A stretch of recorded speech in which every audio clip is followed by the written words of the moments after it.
Bismillahirrahmanirrahim. Assalamualaikum warahmatullahi wabarakatuh. Perkenalkan, nama saya Farhan Mukti Shihab dari kelas manajemen A, NIM 210903501004. Nah, baik, di sini saya akan menjelaskan sebuah bisnis yang saya angkat yang berjudul Ted Bob. Adanya bisnis kue apang dan jepa membuat terjadinya persaingan yang kuat demi merebut perhatian konsumen dan minat beli. Salah satunya di kota Polewali Mandar, Sulawesi Barat. Kota yang disebut dengan kota wisata ini memiliki berbagai macam usaha makanan yang tentunya menjadi serbuan masyarakat dan para wisatawan yang datang dan berkunjung ke kota tersebut. Usaha jepa dan apang telah ada dan sudah lama berkembang di kota Polewali Mandar. Kue tersebut memiliki ciri khas yang sama. Nah, oleh karena itu saya berinisiatif membuat kue yang menarik dan unik dari kue-kue lainnya yang ada sebelumnya.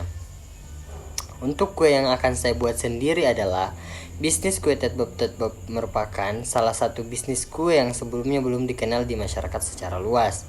Nah, karena untuk nama kue Ted Bob sendiri latar belakangi pemikiran saya sendiri dengan menggabung dua nama menu, yaitu dari Tetu dan Boba menjadi Ted Bob, karena saat ini di dunia pemasaran semakin banyak masyarakat yang berburu kue yang terlihat menarik, unik. Kemudian masyarakat melihat dari tampilannya terlebih dahulu. Apabila menurut konsumen kue Ted Bob ini menarik dan unik, maka konsumen pun akan mencoba untuk mencicipinya. Boba memang saat ini sangat populer di kalangan masyarakat, terutama anak muda. Nah, seperti anak milenial akhir-akhir ini, awal mula boba ini berasal dari Grey Tea Chen Sang Tang atau Taichung atau Taiwan. Sang pendiri gerai tersebut yaitu Liu Hanqi.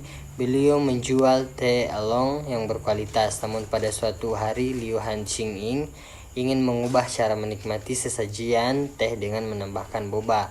Nah, di sini saya menambahkan boba itu dalam kue, jadi saya kayak menyatukan begitu untuk membuat kue ini menjadi lebih unik dari kue pada umumnya.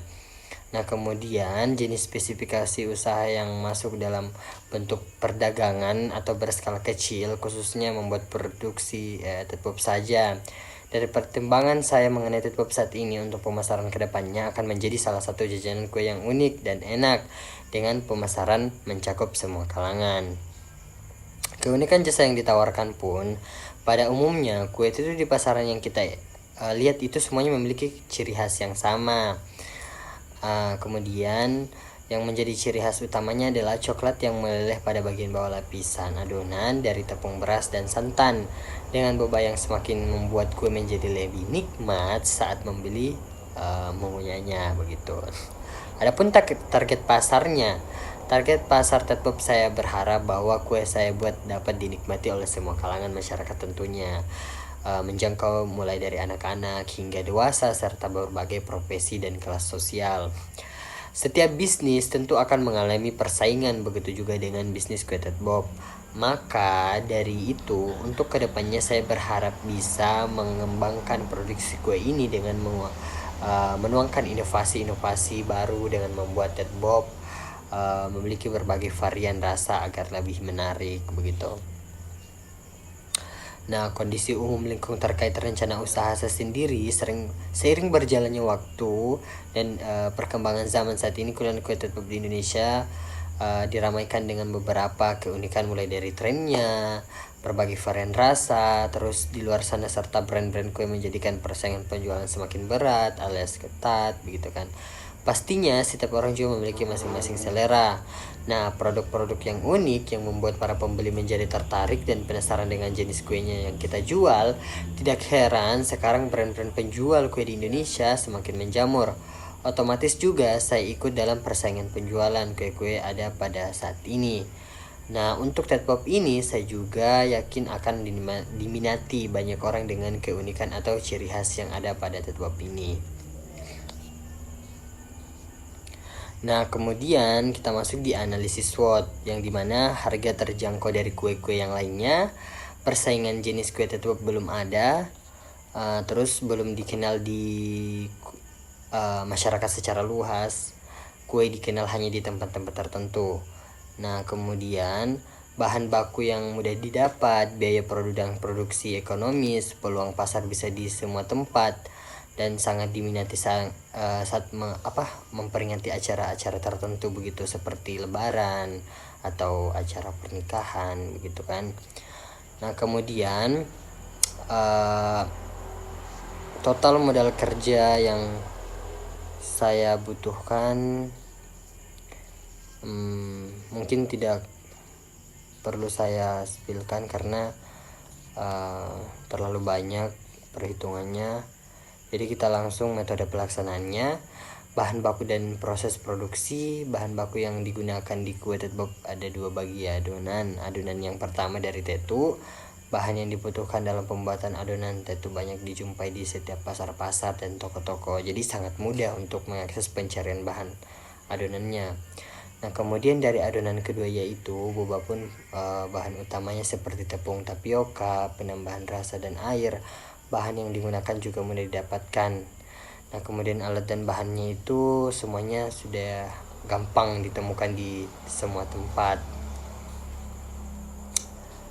Proses produksinya, tahap awal dalam produksi pembuatan tetbok ada beberapa yang harus kita lakukan dengan pembuatan adonan yang berbeda, kemudian kita satukan dalam satu bentuk kue biar adonan dan bobanya itu menyatu. Jadi pertama yang kita lakukan itu membuat adonan dingin, terus setelah mendingin kita masukkan bobahnya begitu kan, dan pasti kita akan menambahkan varian rasa tersebut. Nah, selanjutnya kita bagian pemasaran produk. Kue tetbok merupakan salah satu jajanan atau kuliner yang paling laris manis pada saat bulan Ramadan. Nah, kue-kue pada umumnya berbeda gitu kan, dan di sini saya berinisiatif sendiri untuk membuat kue tetbok ini. Nah, kemudian ada price dari produk kue tetbok ini, jual dengan harga jualnya itu 2.500 per 1 pieces dengan produksi setiap hari itu 60 pieces. Mungkin dari itu saya bisa menjual dengan media sosial, pokoknya dengan Instagram, Facebook, Twitter, TikTok, pokoknya kita pakai dengan media-media untuk mempromosikan, dan kita juga melaksanakan penjualan secara offline.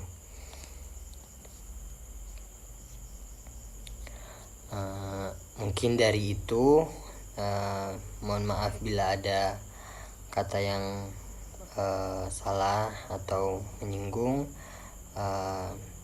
Mungkin itu saya yang bisa saya sampaikan.